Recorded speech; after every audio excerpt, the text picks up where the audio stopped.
Enjogera eno esaanyiziddwawo ezeekwatira mu bitundu by'e Lugazi n'ewalala mu Ikwe. Mu kaweefube ono poliisi etegeezezza ng'abantu beetanidde nnyo okulima enjaga naddala mu disitulikiti y'e Buikwe era ng'eno etunibwa mu mawanga agaliraanye Uganda. Yakulu ya poliisi e Buikwe Samuel Madila ategeezezza nga bwe bakooye obumenyi bw'amateeka obukolebwa abanywi b'enjaga. Buikwe disitulikiti ffenna tulina obuzibu bingi kuva abantu wa enjaga banywa ku tawuni bamenya nyumba wa abantu bamenya amateeka zonna.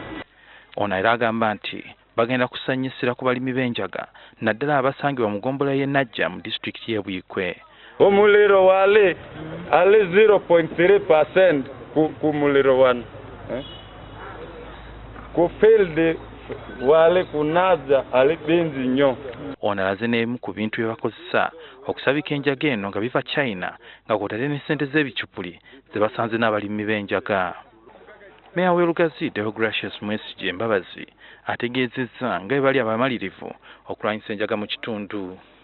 Nga ddala mu butuufu singa okwata obukwasi buli munywi wa njaga ojja kwesanga ng'okutta abantu batono, so nga ate bw'oba ogirumbye mu kyalo gye bagirima ogenda ne weesanga nga bagirima bangi nnyo era bagitunda muno mu Lugazi ne bagitwala ne Kampala ne bagitunda. This one they put in tea.